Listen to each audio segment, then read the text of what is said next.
Well, it was a lot of fun having Rachel here and being a part of that, certainly. And I think she brought some notoriety to women's basketball that the sport has not seen in many, many years, especially the 60-point performance and all of the attention that she got from Kobe.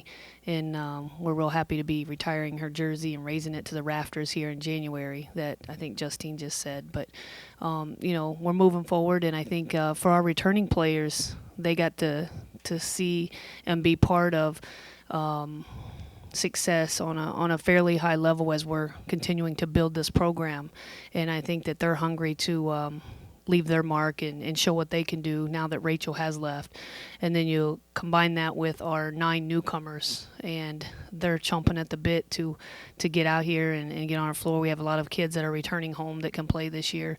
And then we have, obviously, our 4 freshmen from out of state who can't wait to play in front of our fans. That's all they keep talking about is playing in front of all the great fans that we have here.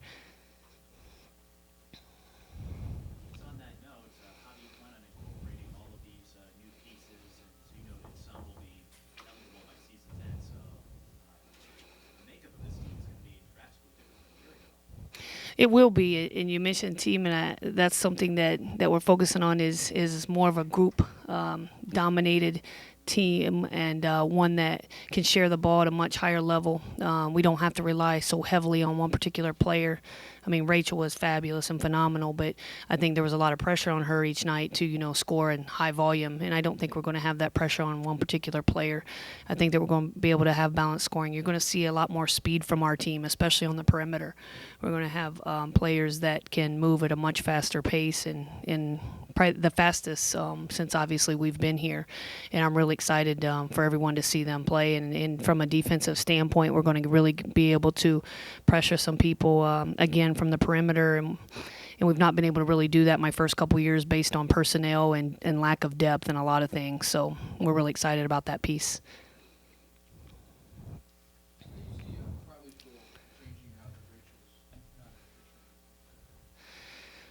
Well, Carly's going to basically move into more of a leadership role. I love the fact that she's gotten so much experience. She led the Big Ten in minutes played last year, and she has a ton of minutes logged here in just 2 years. So I think you're going to see a junior. Our hope is that she's a junior that performs much like a senior. A class ahead is kind of how we're treating her. As she's certainly a veteran in what we're trying to do, and she knows our system. She knows the expectations. And what we've seen out of Carly thus far is that she's really been able to excel in a different part of her game because of the speed and quickness that's around her on the perimeter. So I think that we're going to see her be able to score in some different ways this year. I got a chance to cover Fernstrom when I was in Iowa, when she was a freshman at Iowa State. Really, really impressive when she was there. What is she at? I know we won't get her back until, I think, January, right? Yeah, we'll get. She's projected to be back for our Big Ten opener at Ohio State on December 28th, I believe it is. So we're counting down the days for that already. She's going to add a true post presence, true Big Ten post presence, low block player that can also step out and shoot from the outside. But she brings a physicality and the body type that we're really missing when Amanda left. So I think that she's going to really fill that void. And the thing about Bree is she has a high basketball IQ. She has very good instincts. She uses her body very well. She can maneuver around the basket. I mean, she's going to add a lot of value to our program immediately the moment she is eligible to play. There's another addition who will be able to play this year, Kenisha Bell. How has she looked in the scrimmages you've had thus far, and how will her speed kind of help accentuate what you talked about, bringing pressure and bringing that blistering pace out of the floor? Yeah, I think she probably arguably has the fastest first step in the conference, and that's something that's hard to guard offensively. When she makes a move, she can create space, and when she's on and hitting, she's very hard to guard. And the good thing about Kenisha is all last year while she was sitting out, she went against Rachel every single day. So she got to guard Rachel, she got to go against her offensively, and I think that really helped her grow.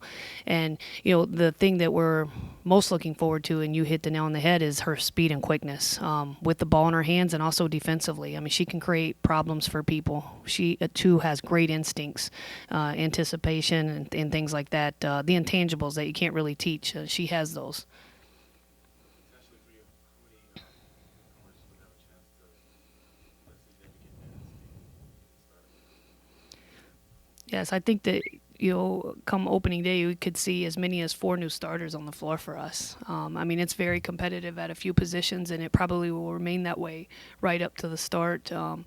I think Carly obviously is our returner that should step right into her spot and excel. But everyone else, I think, at every position, we're looking at 2 people at each spot that are competing very hard daily to win out that spot in terms of starting. Do you think Kobe will be there for the retirement? Absolutely. He hasn't let us down yet. So, Kobe, if you're watching, don't let us down. Last time to honor Rachel. Post presence obviously is a question that you'll have before Breanna can play. Where do you see that going in competition? How much of an impact do you think either one of those players can have when Breanna returns? Well, I think that, with Jesse and Carly Barnes, they're veterans now. They know what it's about. We're expecting them to play at a higher level, certainly. So we're holding them accountable to that. And then when you look at someone like a Taye Bello, one of the twins that obviously nobody's seen yet, while she doesn't have the size of Bree, a very different body type, she has speed, quickness, and the ability to block shots. And she's been very impressive so far for us. So she's someone that we can move to that 5 position, and she gives us a different look in there. She gives us the speed and quickness, the ability to rebound, extreme athleticism, and we'll look to play her at that position, especially early on. Apologize if someone asked this, but looking at the names on your non-conference schedule, both you and Richard, it's loaded with the Big Ten and Big Ten, but enough.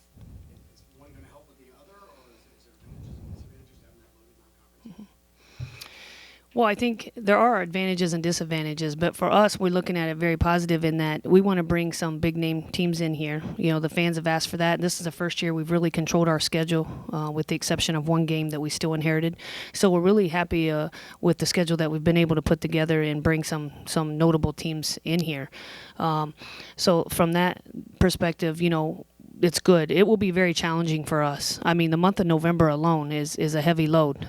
You say Georgetown, Seton Hall, Florida State, Georgia, and then the possibility of North Carolina or South Florida in the Bahamas, which has been moved to Bimini. But, I think that anyone that wants to play at this level and desires to be in the top 25 and wants to go the direction that we're taking this program, and again, we don't shy away from that. You've got to play that caliber of competition to see where you're at and see where you're going. And, we're certainly building. I mean, that part's not over. It takes some years to really get moving where you want to go, but we definitely love the pieces that we have in place and where we're headed and the challenge that our players have in front of them. I mean, if you love to play basketball, you love playing against the top level caliber teams, and I think our kids are really excited about it. I'm sorry. Do you think that last year you might have learned a little bit about how a non-conference schedule, maybe more competitive one, can help with the resume a little bit? Well, I think, as you look to last year, you can say that we arguably missed by a game. And, you want to keep it under your control and not let it be in the committee's control. So I think that, that could have been argued either way. But obviously, we lost a couple games that we wish we had not. And I think we learned from those things. But, you got to win no matter who you're playing. And I think that's the bottom line. Since you've been here, you've known everything for the most part, I guess, went through Rachel, and now you're obviously going to see a lot of what Carly's going to do, but how much do you challenge the other ladies, I'll say, to find their role to do this collectively instead of so much of that offense going for Rachel what she did?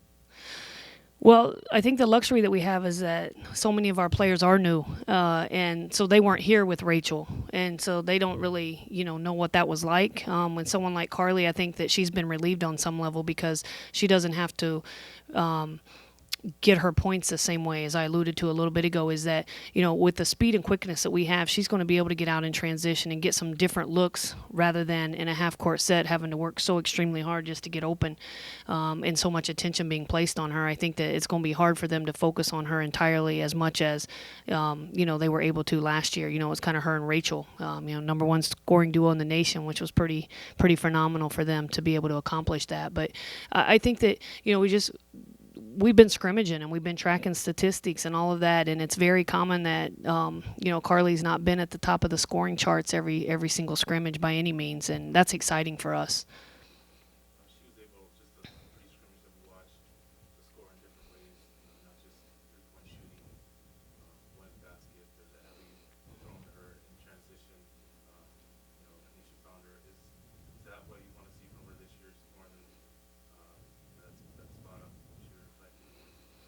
The biggest challenge we left her with last spring and to work on over the summer and into the fall was being hard to guard, and specifically what does that mean is being able to be more versatile and not so one-dimensional. And she spent a lot of time in the summer working on that, working against guys, and reading. It was a big thing that we wanted her to work on, and she's certainly improved in those areas. She's not 100% where we want her to be, but she's grown in those areas tremendously.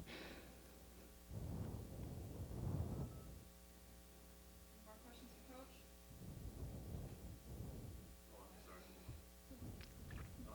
Just, I know your team and you chatted some links games and final experience. I know they lost, but always having a team like that and your players attending the game kind of rubs off on the season.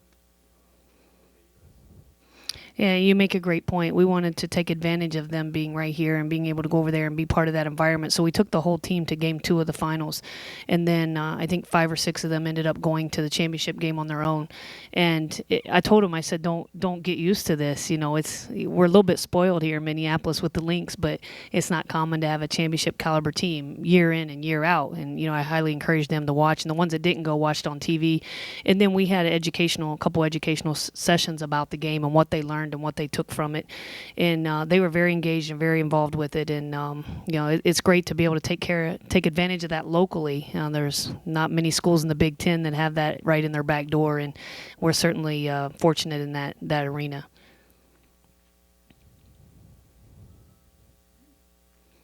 Thank you.